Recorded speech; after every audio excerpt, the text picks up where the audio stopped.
Do not neglect to meet together. An original story narration. Chapter 4. Confrontation and Comfort. Once the shock wore off, the older teens looked at each other. What in the world was that about? Milo's never acted like that before, Maverick pointed out. Well, the story was really intense. Do you think it scared him? Piper asked curiously. I don't know. He was acting weird when we left his house earlier.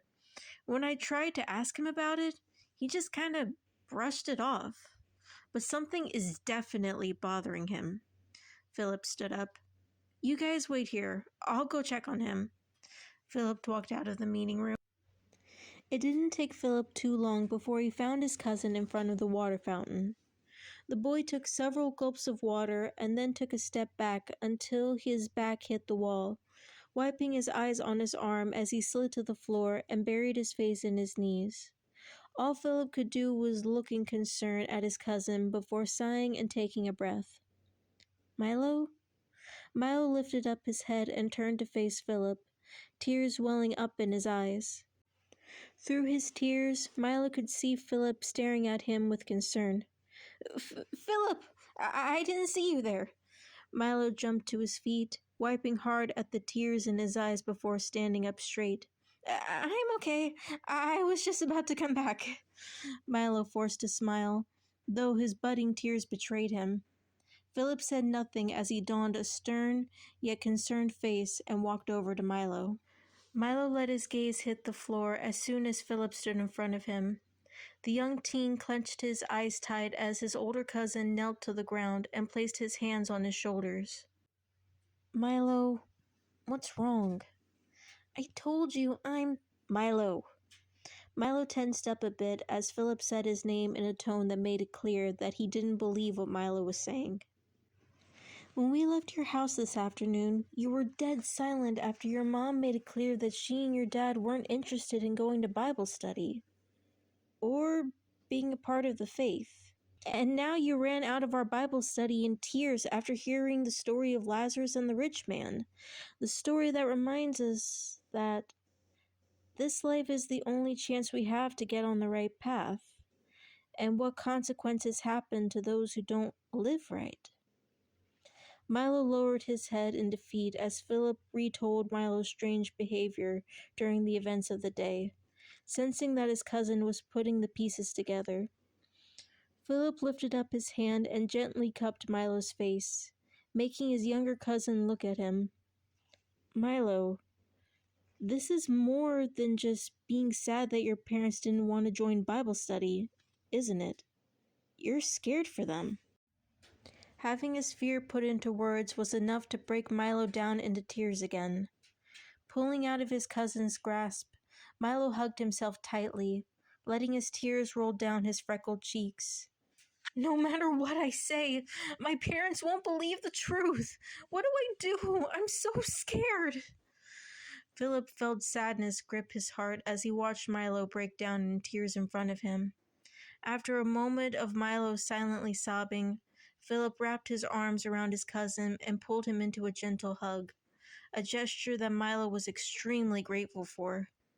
Milo wrapped his arms around Philip and buried his face in his shoulder, Milo's tears soaking into the shoulder of Philip's worn-out hoodie as he rambled fearfully about how scared he was for his parents and how he didn't know how to bring them to the truth. All Philip could do was hold his cousin tightly and gently rock him in hopes of comforting him. Eventually, Milo's rambles died down and his sobs turned into soft sniffles. Philip gently pulled out of the hug and looked into his cousin's tear-filled eyes. Milo, I know that this is scary, but don't get discouraged. No matter what, the best thing you can do is to just continue to pray for them and to share and live out your faith. But what if that isn't enough to convince them? Remember, Milo, it's Yahweh's job to bring people to the faith, not ours. Our job is to just act in faith. Our actions are simply seeds that Yahweh can use to grow faith in others, Philip reminded, remembering the teachings of the Apostle Paul. But It's hard being the only one in my house who's planting seeds. Sometimes I feel like I'm all alone in my faith at home, Milo admitted tearfully. Milo, you know that you don't have to do this alone. You know that, Yahweh willing, I'll always be here to help you. So will we. The cousins looked up to see Maverick and Piper standing behind them. How much did you guys hear? Pretty much everything, Piper admitted. Milo, though slightly embarrassed by his behavior earlier, was grateful at the siblings' willingness to help. Before he knew it, Piper and Maverick walked over and the group shared in a group hug. No matter what happens, no matter what we have to do, no matter who we have to speak to, what obstacles we have to face, we face it together, with Yahweh as our guide and Father, because we are a family in this faith, Philip promised as the group tightened their embrace on each other. And there, in the embrace of his friends and his dear cousin, Milo let tears drip down his cheeks as he prayed this prayer. Father, you call us to be the salt of the earth and light to the world. I admit this task is not always easy. It can be a very heavy task to bear, especially when it comes to sharing the truth with unbelieving loved ones.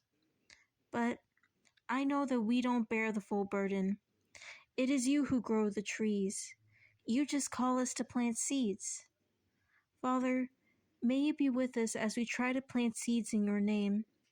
May you guide us so that we can share the truth while being wise as serpents, yet gentle as doves. May you use us to bring more people to the truth, and may you strengthen us through whatever discouragement we may face. In the name of your only begotten Son, I pray. Amen.